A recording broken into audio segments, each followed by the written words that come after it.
আল্লাহ নবীরে বলছেন আপনার প্রভুর সন্তুষ্টির জন্য নামাজ আদায় করেন, ওয়ানহার এরপরে কোরবানি দেন। নামাজ হলো দেহের ইবাদত, আর কোরবানি হলো মালের ইবাদত। ঠিক নেই? দেহের ইবাদত নামাজ, দেহের ইবাদত রোজা, দেহের ইবাদত হজ, আর মালের ইবাদত যাকাত। আবার হজ এটা দেহেরও ইবাদত, মালেরও ইবাদত। কথা ঠিক কিনা? দান সদকা এগুলা মালের ইবাদত। আমরা দেহের ইবাদত বুঝি, মালের ইবাদত বুঝি না। কি কথা ঠিক না? মালের ইবাদত বুঝি না। আল্লাহ নবীরে বলছেন আপনার দেহের ইবাদত করেন এবং মালের ইবাদত করেন, নামাজ পড়েন। আল্লাহ নবীরে নামাজের কথা বলছেন। এ বাবা জিরা রে আমার, আরো খেয়াল করেন যুবকরা, ও যুবকরা, বাবা রে তোমাদের হাতে পায়ে ধরে বলি, তোমাদের মতো একটা যুবক ছেলে নবীর কাছে দৌড়িয়ে গেছে, যে বলে ইয়া রাসূলুল্লাহ ইন্নী আসাবতু যামবান আযীমা, বিশাল একটা গুনাহ করছি নবী, ফাহাল্লি মিন তাওবাতিন, আমার গুনাহটা মাফের জন্য কোনো তওবা আছে কিনা? নবী গো আমার কোনো তওবা আছে? আল্লাহ কিভাবে মাফ করবেন আমাকে? এই সময় আজান হইছে, নামাজের টাইম হইছে, নবী ইমামতি করলেন, যুবকটা নবীর পিছনে নামাজ আদায় করলেন। নামাজ পড়ে আবার কয় ইয়া রাসূলুল্লাহ, আল্লাহ আমার গুনাহ কেমনে মাফ করবে? নবী কয় তুমি কি নামাজ পড়ো না? কয় পড়ছি। কয় এই নামাজ এমন নামাজ, এই নামাজের কারণে আল্লাহ তোমার গুনাহ মাফ করে দিছেন। চিল্লিয়া বলেন আল্লাহু আকবার। আল্লাহ কোরআন শরীফে বলছেন, এই কথা নাই, কি বলছেন? আকিমিস সালাতা তারফাইন নাহারি ওয়া যুলফাম মিনাল লাইল ইন্নাল হাসানাতি ইউযহিবনাস সাইয়্যাত যালিকা যিকরা লিয-যাকিরিন। আপনাকে মনে কষ্ট হয়, কেউ বিরক্ত লাগছে মনে হয়, মনে খুব কলজাত আঘাত লাগছে নাকি? আল্লাহ এখান দিয়ে যারা বসছেন কি জানি একটা নাজিল হয়েছে এখানে, আপনার কাল গুতায় আপনার করে উঠ উঠ, এখান দিয়ে নাজিল হয় না, খালি এখান দিয়ে নাজিল হয়েছে। হায় হায় হায়। এ বাবা জিরা রে আমার আল্লাহ বলেন বন্দারে, দিনের দুই অংশে তোমরা নামাজ কায়েম করো। দিনের প্রথমে ফজর, দ্বিতীয় অংশে যোহর আর আসর, রাতের প্রথম অংশে মাগরিব আর এশা। এই 5 ওয়াক্ত নামাজ পড়ো, যেই কল্যাণ হবে, সওয়াব হবে। আমি আল্লাহ ঘোষণা দিলাম, নামাজের আমলের মধ্যে যত গুনাহ থাকবে সবগুলি গুনাহ এই নামাজের কারণে দূর হয়ে যাবে, দূর হয়ে যাবে। এই নামাজের কারণে গুনাহ থাকবে না, নিষ্পাপ হয়ে যাবে। আল্লাহ আল্লাহ করে বুঝ দেন কোন আমিন। আরেকটু জোরে কোন আমিন। আরেকটু দেখেন, আল্লাহ নবীর লগে আসেনি? চিল্লিয়া কোন? নবী যেখানে আল্লাহ, আল্লাহ যেখানে নবী আছে কিনা? আছে। আমগো নবী রহমাতুল্লিল আলামিন একদিন অসুস্থ হয়েছেন, অঙ্গুলির মধ্যে ব্যথা, তাহাজ্জুদ পড়তে পারেন না, আঙ্গুল মোবারকের থেকে রক্ত পড়ছে। নবীজি বলেন এর রক্ত তোমার জন্য আফসোস করে লাভ নাই, তুমি যে আল্লাহর জন্য শহীদ হয়েছে। সুবহানাল্লাহ। এরপরে মুখের ব্যথা অস্থির, এই জন্য কয়েকদিন তাহাজ্জুদ পড়তে পারেন না। আরেক দিকে ইহুদিরা আয়েশা নবীর জিজ্ঞাসা, ইয়া রাসূলুল্লাহ, আপনি যে বলেন মানুষের একটা রুহু আছে, আমরা তো হার্ট পাইছি, কিডনি পাইছি, লিভার পাইছি, কিন্তু আমরা তো রুহু দেখি না, রুহুটা কিরম দেখা যায়, এটার আকৃতি কেমন? নবী বললেন আগামী দিন কইয়াম। কিন্তু আগামী দিন বলতে হইলে ইনশাল্লাহ বলতে হইবে নি সাথে, চিল্লি এখন নবী আর বলেন না, এটা আল্লাহই বের করেন না। কেন? নবীর উম্মতের আল্লাহ ইনশাল্লাহর গুরুত্বটা শিক্ষা দিবেন। সুবহানাল্লাহ বলেন। পরের দিন আর আসে না, খবর দিতে পারেন না। এইদিকে মক্কার কাফেররা প্রচার করতেছে মোহাম্মদের আল্লাহ মোহাম্মদের তালাক দিছে। আরো আসতে কর, আল্লাহর সাথে নবীর সম্পর্ক ভালো না। নাউজুবিল্লাহ বলেন। আল্লাহর সাথে নবীর সম্পর্ক ভালো না। নবীর মনে কষ্ট হয়েছে নি? চিল্লিয়া বলেন হয়েছে কি না? এখন আল্লাহ কয়, কসম করিয়া কয়, দুইটা জিনিসের কসম খাইছেন। আল্লাহ যেই জিনিসের কসম করে, ওই জিনিসের কসম যদি কোনো বন্দা করে শিরক হবে। আমি গত আল্লাহ কোরআনের কসম করছেন না, ইয়াসিন ওয়াল কোরআনিল হাকিম, কোরআনের কসম করছেন আল্লাহ। আচ্ছা, অনেক কোন হুজুরে যদি আমি কোরআনের কসম খেয়ে কইলাম, তাহলে ওই হুজুরের ঈমান চলে গেছে, উনি শিরক করছেন। নাউজুবিল্লাহ বলেন। আরেকটু জোরে কন। একজনে কয়, এক হুজুর ওয়াজ উঠা কয়, তালেম আল্লাহ জানে কোন তবকার কোন গ্রুপের কইতে পারতাম না, হেতে কয় আল্লাহর কোরআনের কসম খেয়ে কইতে আসি, ইয়া নাবি কোনো কিতাবে নেই। একটু নাউজুবিল্লাহ কোন। ইয়া নাবি কিতাবে নাই, আর আল্লাহর কোরআনের কসম আল্লাহ কইছে, আর আমনে হুজুরি আল্লাহর কোরআনের কসম করেন, আমনে এটা কোন কিতাবে হইছেন? এটা না শিরক? যেটা আল্লাহ কসম করে, এটার কসম বন্দা করতে পারবে না, বন্দা করবে আল্লাহর কসম। জোরে বলেন কার কসম? তবে মিথ্যা কসম করা যাবে না, সত্য কসম করা লাগবে। আসেন, এখন আল্লাহ কসম করে, ওয়াদ-দুহা ওয়াল-লাইলি ইযা সাজা, কন্যা মারহাবা, আলহামদুলিল্লাহ। আল্লাহ কই উজ্জ্বল দিবসের কসম, দিনের বেলা ঠিক হওয়া থেকে সকাল থেকে ঠিক হওয়া পর্যন্ত, এটা হলো দোহা, দিনের উজ্জ্বল টাইম। এই সময়ের কসম করলেন আল্লাহ। ওয়াল-লাইলি ইযা সাজা, রাত্রের কসম, রাত্র যখন গভীর হয়, রাত্র যখন কি হয়? গভীর রাত হয়। এই গভীর রাত্রের কসম করে আল্লাহ বলছেন, মা ওয়াদ্দাআকা রাব্বুকা ওয়া মা ক্বালা। হাবিব, আপনার চিন্তা করবেন না, আপনার প্রভু রব্বুল আলামিন আপনাকে তালাক দেয় না, আপনারে ত্যাগ করে না, আপনাকে ছাড়ে না, আপনার উপরে অসন্তুষ্ট হয় না। আমি আল্লাহ আপনার উপরে রাজি, আর আপনার রাসূল যেখানে, আমি আল্লাহ সেখানে আছি। একটু চিল্লিয়া বলেন সুবহানাল্লাহ।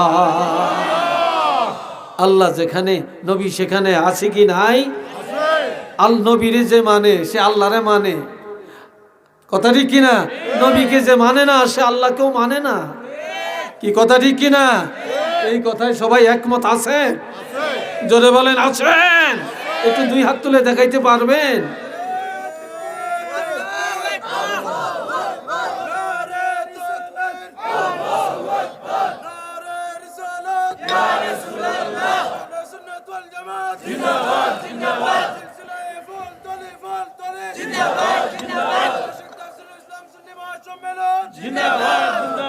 সবাই বলেন আলহামদুলিল্লাহ।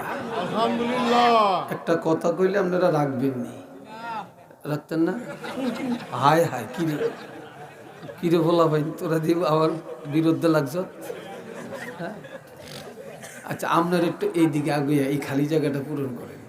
খালি থাকলে শয়তান বসে। সবাই একটু আজ্ঞান, এইদিকে আপনারা আজ্ঞান না, কিরে বুবারা, যুবকরা একটু আগাও, সবাই। এই জায়গাটা পুরো খারাপ দেখা যায়, খুব খারাপ দেখা যায়। আগান সবাই।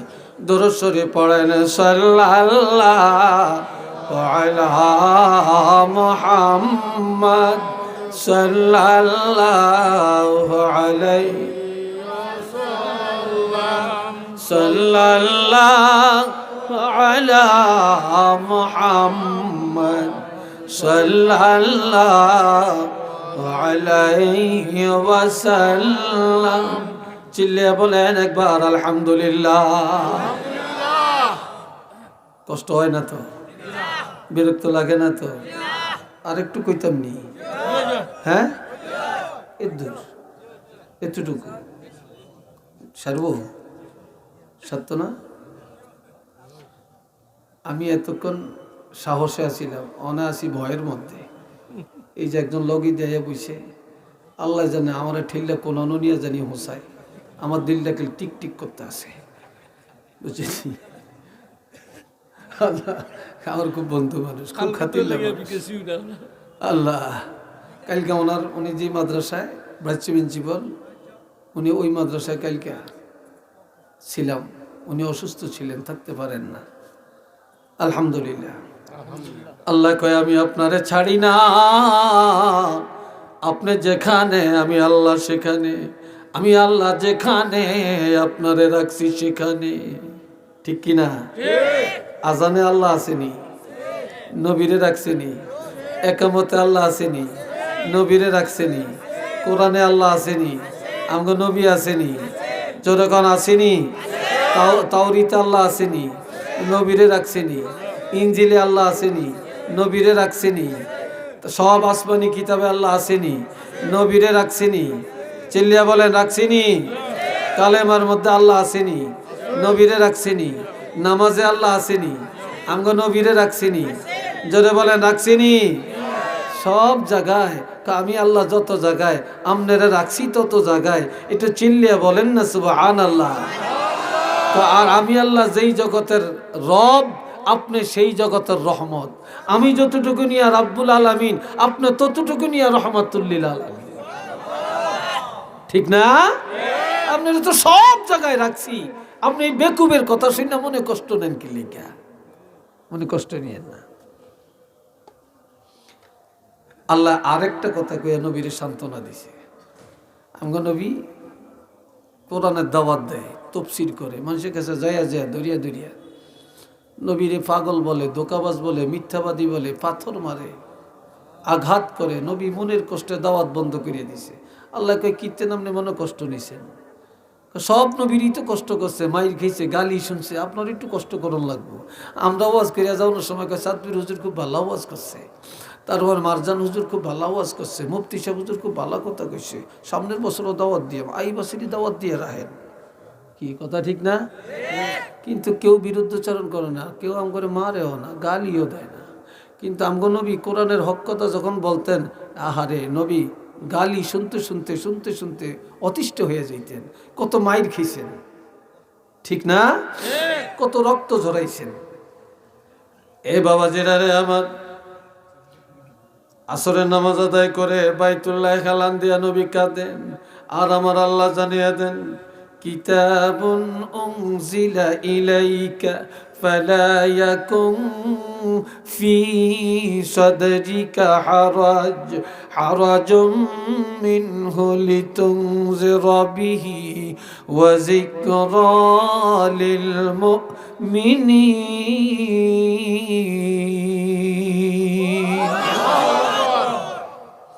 আল্লাহ আল্লাহ কয় এই কিতাব এমন কিতাব, যেই কিতাব আর কারো করে দেই না, আপনাকে দেওয়া হইল। এই কিতাবের দাওয়াত দেওয়ার ক্ষেত্রে মন ঘাবড়াবেন না, দুঃখ নিবেন না, যন্ত্রণা বোধ করবেন না, দাওয়াতি কাজ বন্ধ করবেন না। আপনি দাওয়াত দিতে থাকেন, কে কি বলে এটা নিয়ে আপনার মন ঘাবড়াবেন না। তবে একটা কথা, আমি হেদায়েতের মালিক কোনো আপনারে বানাই না। আপনার দায়িত্ব হলো জানিয়ে দেওয়া, হেদায়েতের মালিক আমি আল্লাহ। হেদায়েত কার হাতে? জোরে বলেন কার হাতে? আল্লাহর হাতে। তবে ওয়াজিকরা লিল মুমিনিন, এই কোরআনের উপদেশ মুমিনের জন্য, কোরআনের তাফসীর মুমিনের জন্য। কথা ঠিক কিনা? এই কোরআনে নামাজের উপদেশ আছে কিনা? রোজার উপদেশ আছে কিনা? হজের উপদেশ, জাকাতের উপদেশ, ব্যবসার উপদেশ, রাজনীতির উপদেশ, সমাজনীতির উপদেশ, বিবাহের উপদেশ, তালাকের উপদেশ, কি বলেন আছে কি নাই? এই উপদেশগুলি কি কোনো বেঈমানের জন্য না মুমিনের জন্য? মুমিনের জন্য, বেঈমানের জন্য না। এখন আল্লাহকে আপনি চিন্তা করিয়েন না, আমি আছি আপনার লগে, আমি আছি আপনার সাথে, আমি আছি। অনেকে ভোটে দাঁড়ায়, নির্বাচনে দাঁড়ায়, কি কয়, অমক ভাই এগিয়ে চলো, আমরা আছি তোমার সাথে। এই ভাটে আল্লাহ সেরে সেরে আপনি এগিয়ে চলেন, আল্লাহ আছে আপনার সাথে, এটা ঈমান। কে আছে? আল্লাহ। জোরে বলেন, কে আছে? আল্লাহ। আল্লাহ আছে আপনার সাথে, আমরা আছি আপনার সাথে। এটা কি কথা? এটা তো শিরকি কথা। আল্লাহ আছে আপনার সাথে। আমার আল্লাহ বলেন, আমি আপনার ত্যাগ করি না, আপনার উপরে অসন্তুষ্ট না, আমি আল্লাহ রাজি, আপনার উপরে সন্তুষ্ট আছি। আরো দুই শ্রেণীর উপরে আল্লাহ সন্তুষ্ট। আল্লাহর কোরআন বলছে, রাদিয়াল্লাহু আনহুম ওয়া রাদু আন ওয়া যালিকা লিমান খাশিয়া রাব্বা। সাহাবীরা আল্লাহর উপরে রাজি, আল্লাহ সাহাবীদের উপরে রাজি, আল্লাহ তাদের উপরেও রাজি। যালিকা লিমান খাশিয়া রাব্বা, যারা ওলি আল্লাহ, যারা উঠতে বসতে খাইতে চলতে ফিরতে সব সময় আমার আল্লাহকে ভয় করে, আল্লাহ তাদের উপরে রাজি। আল্লাহ তাদের উপরে রাজি। এবার আল্লাহ কয়, আপনারা বলেন তো, দুনিয়া বালা না আখেরাত বালা? দুনিয়া বড় না আখেরাত বড়? আরো জোরে কোন, আর একটু আস্তে কোন। আখেরাত বালা। আখেরাতের দাম নেই, কারো কাছে দাম নেই। আমরা আখেরাতটারে তুচ্ছ মনে করি, দুনিয়াটারে বড় মনে করি।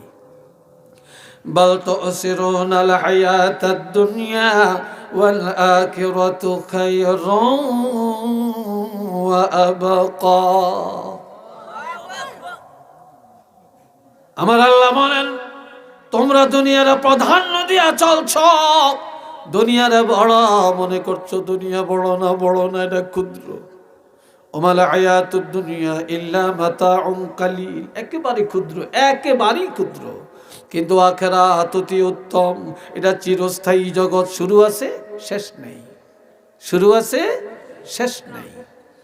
কিন্তু দুনিয়াটা ক্ষুদ্র, আখিরাতটা বড়। এবার আল্লাহ নবীরে বলতেছেন, ওয়ালাল আখিরাতু খায়রুল লাকা মিনাল উলা। আমার আল্লাহ বলেন, হাবিব, এই দুনিয়ার জিন্দেগির চেয়ে আপনার জন্য আখেরাতের জিন্দেগিটা অতি উত্তম, অতি উত্তম। আখেরাত অনেক ভালো। দুনিয়া লাঞ্ছনার, দুনিয়া ফেতনার, দুনিয়া বেজ্জতির, দুনিয়া মাইর খাওয়ার, দুনিয়া গালি শোনার। আর আখেরাত আপনার জন্য উত্তম। এটা শুধু নবীর জন্য না, সকল ঈমানদারের জন্যই দুনিয়ার চাইতে আখেরাত উত্তম। ঠিক না? এই হলো একটা। আরেকটা হলো, নবীর জিন্দেগিটা দুই ভাগ। চিল্লিয়া বলেন, কয় ভাগ? একটা হলো মাক্কি জীবন, আরেকটা এই জয়নারা কথা কষ্ট দেই, কথা কে হইছেন হিতারা, একজনের মাথার লগে আরেকজনের মুখ লাগে কথা কয়, কথা কসকিল তোরা। নবীর জিন্দেগিটা কয় ভাগ? একটা মক্কি আর একটা মাদানী, ঠিক কিনা? মক্কার জীবন কি নবীর শান্তির ছিল না অশান্তির ছিল? অশান্তির, কষ্টের। আর মদিনার জীবন ছিল আরামের। মদিনার জীবনটা আগে না মক্কার জীবনটা আগে? হ্যাঁ, মক্কার জীবন আগে, মদিনার জীবন পরে। এই জন্য আল্লাহ কয়, হাবিব আপনি চিন্তা করিয়েন না, আপনার এই মক্কার জীবনের চেয়ে আখিরাতের জীবন, অর্থাৎ শেষ জীবন, মদিনার জীবন হবে উত্তম। মক্কার জীবন গাইল শোনার জীবন, এটা হলো যন্ত্রণার জীবন, আঘাতের জীবন। আর এরপরে আপনার আরেকটা জিন্দিগি, মদিনার জিন্দিগি, সেটা হবে আপনার জন্য আনন্দের জিন্দিগি।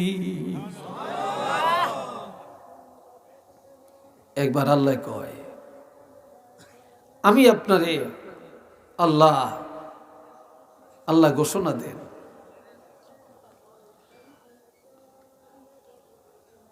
وَلَسَوْفَ يُعْطِيكَ رَبُّكَ فَتَرْضَى। আরেকটু জোরে কম না, আল্লাহু আকবার। হাবিব আমি আল্লাহ এমন এমন কিছু নিয়ামত আপনার জন্য ঘোষণা করলাম, যা পায় আপনি খুশি হয়ে যাবেন, মনের যন্ত্রণা দূর হয়ে যাবে, কষ্ট মিটে যাবে। অচিরে আমি আল্লাহ আপনাকে এমন কিছু নিয়ামতের ঘোষণা দিচ্ছি, একটু মারহাবা বলেন। এক নম্বর, আলাম ইয়াজিদকা ইয়াতীমান ফাআওয়া। আমি কি আপনাকে এতিম পাই নাই? আপনি তো শিশুকালে মা হারাইছেন, বাবাকে দেখেন না, এরপরে আমি আল্লাহ আপনাকে পাইছি এতিম। আমি এতিম পায়া চাচার কাছে নিয়ে লালন পালন করাইলাম, দাদার কোলে নিয়ে লালন পালন করাইলাম, উত্তমভাবে লালন পালনের আয়োজন আমি আল্লাহ করলাম। একটু চিল্লিয়া বলেন না সুবহানাল্লাহ। 2 নম্বর, ووجدك ضالا فهدى। আমি আপনাকে পাইছি কিভাবে? আপনার কোনো সংবিধান ছিল না। অনেকে কয় নবী পথহারা ছিলেন, নাউজুবিল্লাহ। আমার নবী পথহারা না, এর অর্থ হইল আপনার সংবিধান ছাড়া। আর আমি আল্লাহ আপনাকে 30 পারা কোরআন দিলাম, আমি আল্লাহ আপনাকে সংবিধান দিলাম। উচ্চ আওয়াজে বলেন না আলহামদুলিল্লাহ। এরপরে 3 নম্বরের নিয়ামত, ওয়াজাদাকা আইলান ফাআগনা। আপনি ছিলেন নিঃস্ব, অসহায়, অভাবী, আর আমি আল্লাহ খাদিজার ঘরে নিয়া 40 বছরের খাদিজার সাথে বিবাহ সম্পর্কে আবদ্ধ করাইয়া আমি আল্লাহ আপনাকে শ্রেষ্ঠ ধনী বানাইলাম, অভাব মুক্ত করে দিলাম। আওয়াজ দিয়া বলেন না মারহাবা। আরো জোরে। আমাদের নবী ধনী না গরিব? চিল্লিয়া বলেন। এখনকার মহিলারা স্বামীর টাকায় ধনী হয়। স্বামী বিদেশ থেকে টাকা পাঠায়, কয় তুই বাড়িটা করিস, জায়গাটা কিনিস। মহিলা এত চালাক, স্বামীর টাকা দিয়া জায়গা কিনছে, হেতনের নামে রেজিস্ট্রি করে লিখছে, স্বামীরে বাদ দিয়ে দিছে। কি কথা ঠিক না? আরে স্বামী দেশ আইয়ে আমার বাড়ি, কয় কি আপনার বাড়ি? এই কাগজ দেখেন, আপনার নামে কি আছে? ঠিক নেই? আপনাকে তো শাসিনী এরকম বহু জায়গায় শুনতেছি, স্বামীরে লাত্তি দিয়ে ফালিয়ে দিছি। এ বাবাজিরা রে আমার, আর আমার নবী ধনী হলেন হযরত খাদিজার সম্পদে। নবী যখন বলতে গেলেন এক আল্লাহর কথা, নবী যখন বললেন তাওহীদের কথা, নবী বললেন রিসালাতের কথা, নবী বললেন আখিরাতের কথা, মক্কার কাফিররা বলে যার লেজ কাটা নবী, যার বংশে বাতি দেওয়ার কেউ নাই, যার বংশ নাই, যার পায়ের নিচে মাটি নাই, যার পকেটে 1 টাকা নাই, যার ঘরে একবেলা খানা নাই, হেইতে আবার নবীর দাবি করে, হেইতে আবার এক আল্লাহর কথা কয়, হেইতে আবার আখিরাতের দাওয়াত দেয়। আর কোনো কাম আসেনি? একটু নাউজুবিল্লাহ বলতেন না ভাই? কথাটা শুনে নবীর মনে কষ্ট আইসিনি? হ্যাঁ, আসে না মনে হয়? আসে না? আসছে। খাদিজায় শুনছে, নবী ঘরে আসছে, কয় নবী আপনার মনটা এত কালো, এত কষ্ট। আমারও কয় আমি লেজ কাটা, আমারও কয় আমি নির্বংশ, আমারও কয় আমার পায়ের নিচে মাটি নেই, আর আমাকে বলতেছে আমার পকেটে টাকা নাই, আমার পেটে ভাত নাই। আমি কেন এইসব কথা বলি? এইসব কথা বললে মনে কষ্ট আসে। তখন খাদিজায় মক্কার কাফিরগণ নেতার কাছে চিঠি লেখছে। এ আবু জেহেল, এ আবু লাহাব, ওরে উতবা, ও সাইবা, ও ওলীদ ইবনে মুগীরা, শুনিয়া নাও। ও কাফেরের নেতারা, তোমাদের সংগঠনের লোকদেরকে জানিয়ে দাও, তোমরা এতদিন মনে করছিলা নবী লেজ কাটা নবী, নবী নির্বংশ নবী, নবীর ঘরে বাতি নাই, নবীর পকেটে টাকা নাই, নবীর পায়ের নিচে মাটি নাই, নবীর পেটে ভাত নাই, কাজেই নবী কেন এই কথা বলে? তবে তোমরা জানিয়ে লাও, আমি ধনাঢ্য পরিবারের কন্যা, আমার কোটি কোটি টাকার সম্পদ, আমার এগুলার দরকার নাই। আমি এখন থেকে কাগজে কলমে সব লিখিয়া আল্লাহর হাবিবের দান করে দিলাম। আরো জোরে বলেন আল্লাহু আকবার। আরো জোরে। নবীরে সব দিয়ে দিলাম। আমরা এখন থেকে যদি পায়ের নিচে মাটি নাই, পকেটে টাকা নাই, যদি বলতে পারো আমি খাদিজাকে বলো। আজ বিশ্বের মধ্যে যদি 1 নম্বর ধনী মনে করো, তাহলে এখন থেকে রহমাতুল্লিল আলামিনকে মনে করবা শ্রেষ্ঠ ধনী।